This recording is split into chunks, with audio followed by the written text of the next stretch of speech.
All right, today on the Radical Rundown, a lot of people don't realize that I don't fly for a living. Well, at least not yet. You know, I do it more for fun and adventure and all that kind of stuff. You know, what I do for a living is I primarily own a landscape company. And my landscape company specializes in utility companies. That's my thing. That's what I do. I work with them. So, in that note, I thought, you know what?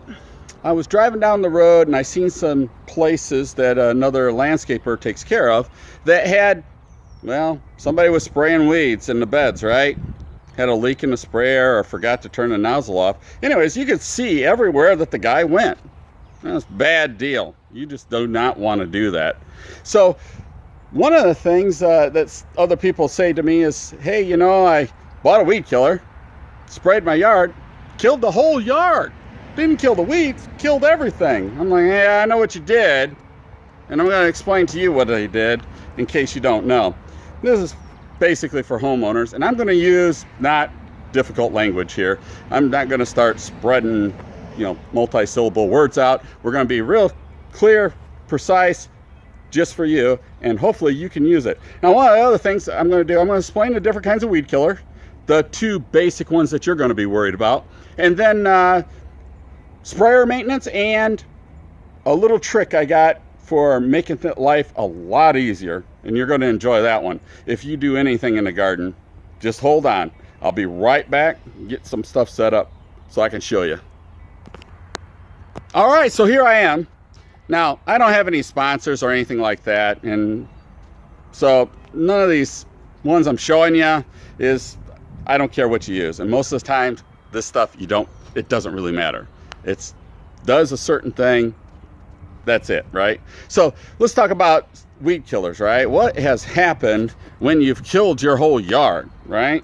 Well, what has happened is there's two different basic types of weed killer, right? Selective and non-selective. Very important. So your selective, which would be your Weed B Gun, off the shelf, Trimec, those kind of chemicals, those are what we call selective, and they're meant not to kill grass. Now, there's some of them out there that actually will kill grass and nothing else, but we won't get into all that because you're not probably going to use that. So let's talk about what you're going to use.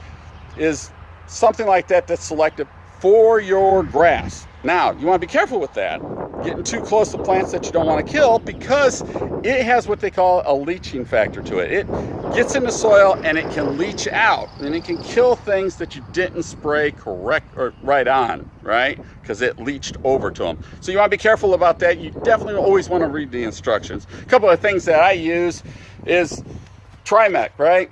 Now, what I use is called something else because it's a commercial brand, but this is what you're going to find on the shelf. Trimec, it just kind of kills a little bit of everything, right? It'll work on your clover, which is very hard to kill. It's got little fuzzy things on it, and the leaf design makes it hard for the chemical to get into it and stick. And there's some secrets to that, but we won't get into that. And then commercial-wise, this confront stuff, if I got a yard that I got a lot of clover and some hard stuff to kill in, I'm gonna hit it with the confront. A lot more expensive, but like tomorrow, the clover is gonna feel bad about it. Now, for bed areas, right, there's a pre-emergent you can use, and what I'm thinking of off the shelf would be like a preen. And what that's gonna do is kill seeds in there, right? So you got weed seeds in your beds, something like that's a brand name. There's a lot of other kinds on there, and I don't use preen, I use something different, but again, it's a commercial brand. Now, one of the biggest things is you'll see Roundup, right? Now, Roundup is a total herbicide, right? It's going to kill everything it touches.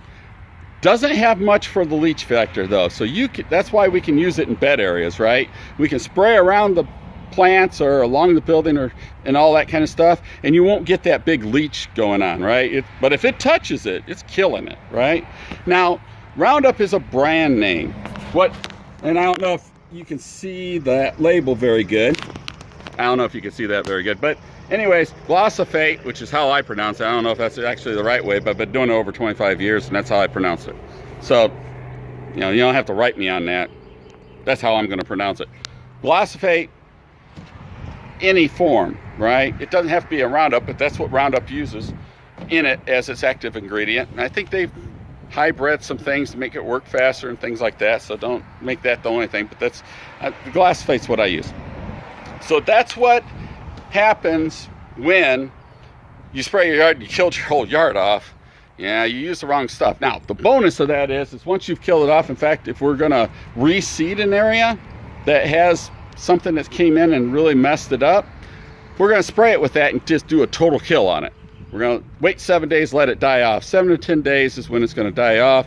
When it's died off, we're going to go in, work it up, clear it out, and do something new there, right? Because we've killed everything behind. Just taking that stuff up doesn't necessarily work either, but that's a whole nother thing. We won't get into that. Next, I'm going to tell you some things about the sprayer maintenance, which is what that guy probably most likely had an issue where you could see everywhere he walked, where he killed everything.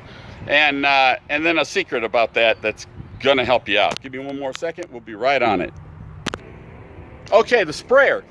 The sprayer is just right here. This is a normal backpack sprayer that you see, right? So if you got a lot of spraying to do, it's a great way to do it.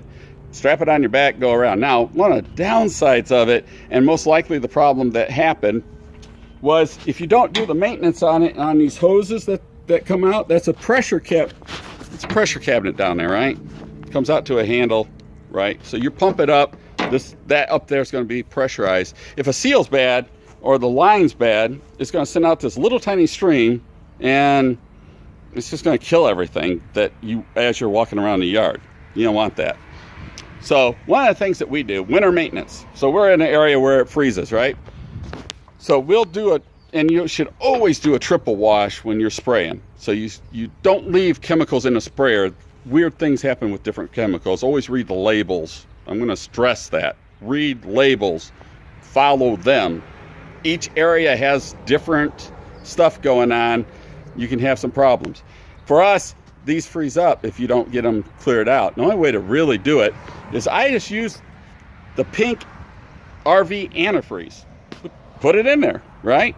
For the winter, spray it through that's it. We store it. We store it that way. It keeps the seals from getting nasty, keeps them from getting dried out and rotten. Same thing with the lines.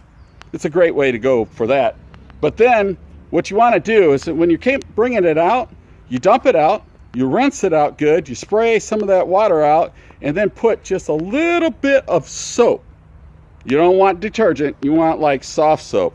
Put it in there, pressurize it, spray it out a little bit, and then put the pressure to it and let it set. If you start to get bubbles, you know you got a leak, right?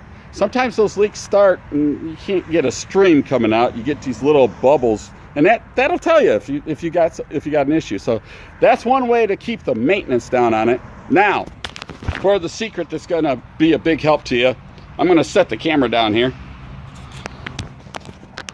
There we go. All right. So the secret.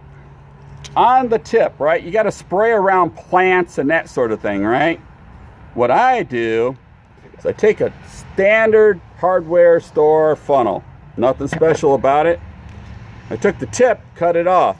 Did that so I could take the end of the wand that's got the sprayer in. You want to make sure you got it nice and tight so it's doesn't slide off. You slide that in through. You screw this here on. Right? I'm not going to screw it all the way.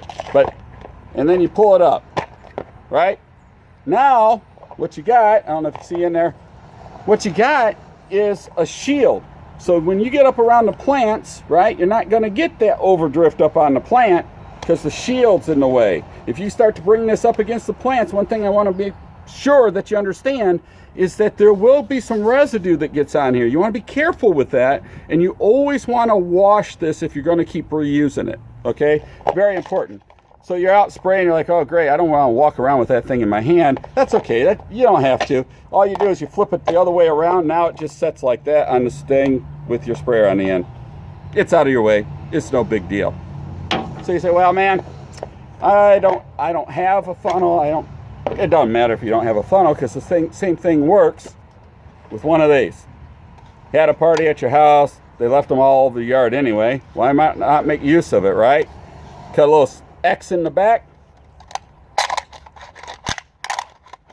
Stick it on there, put the sprayer head on, got the same exact effect. It'll spray in here, not out here. Save your day. Well, anyways, hopefully that something in there was helpful to you, and you're up to date on the Radical Rundown.